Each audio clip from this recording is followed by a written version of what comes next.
And following your time back in Baku, you then decided to up anchor once more and headed to the Canadian frontier, which is fantastic. I know my fiance spent some time over in Toronto as well, and I was really wanting to understand what drew you to Toronto, and specifically the role that you did at TD Bank. And what did you learn from the experience working within the Canadian economy within TD Bank?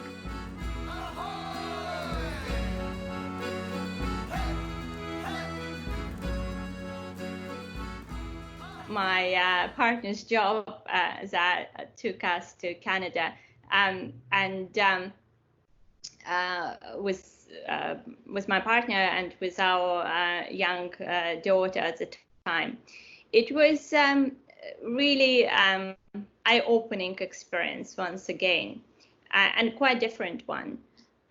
So in UK, it was all around solving the technology problem for financial services and banking, or perceived problem.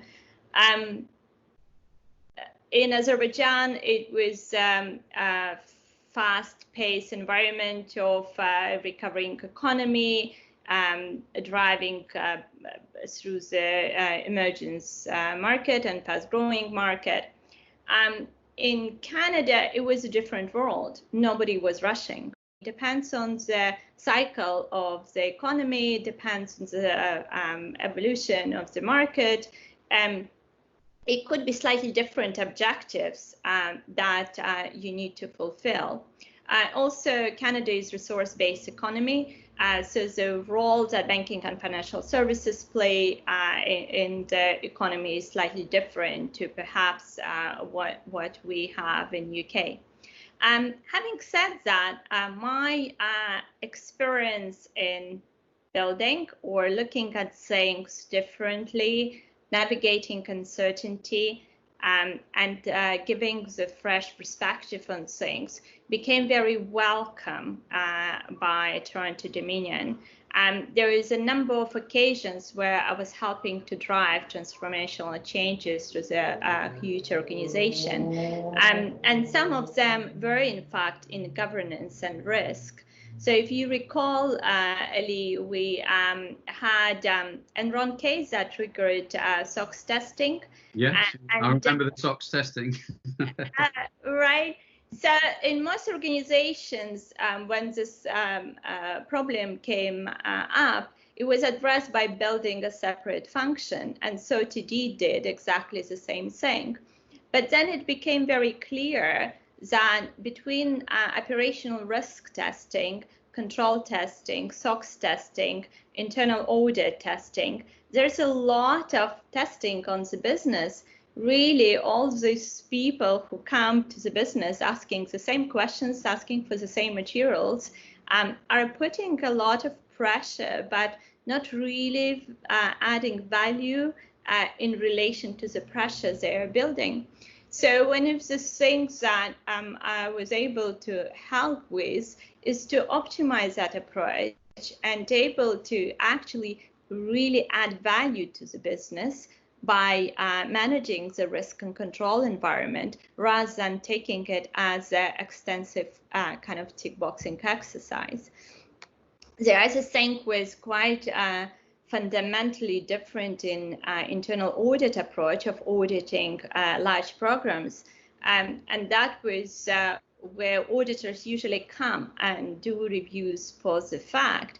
But if you're running large-scale project and transformation project, after you've done that, you already know most of the things that worked and didn't. So the real values that auditors could add is throughout the process and being part of the team. So that was conceptual difference to the dynamics of the audit methodology. And I'm proud to say I was pioneering those aspects. Again, adding value to the business, adding value to the boards and shareholders from that independent and fresh perspective. I know that you wanted to return to London, so you were closer to the Med and the Caspian Sea, as we just mentioned.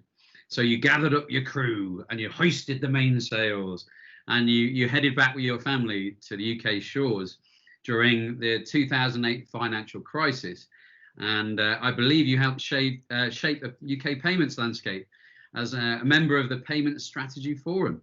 So the question I had for you was, over the last 10 years, what have been the major changes you've seen to the FSI, and how have these changes led to the most recent open banking initiative?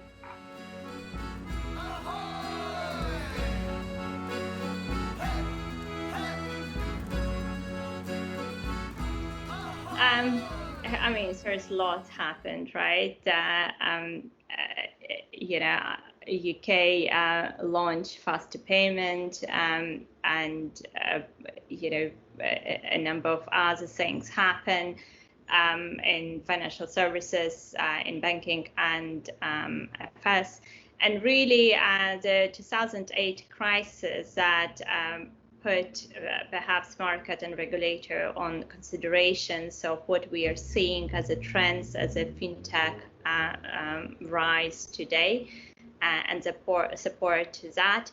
And I did a few different roles, and some of them were not directly with actually financial services players, i.e. banks, and but some of it was with consultants or solutions providers to financial services players, and really was focusing on data and technology play in that.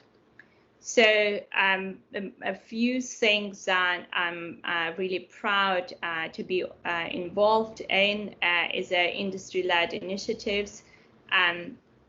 The leading with the financial services industry pioneers, establishing independent credit bureaus in the emerging markets, and supporting evolution of the financial system to help economies grow in those emerging markets.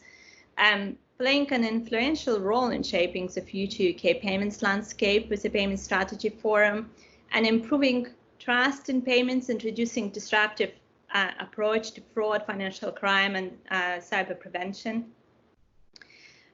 As well as pioneering digital financial services innovation and open banking, expanding traditional boundaries of the financial services footprint, which obviously continues today.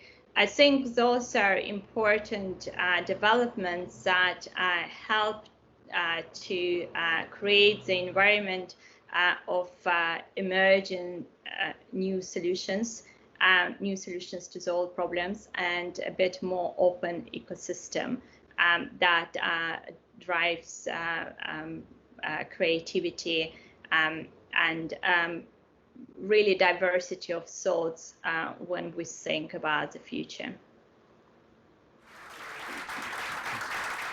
Thank you, Lee. Thank you for having me today. And a safe journey into new horizons. Thank you. Bye.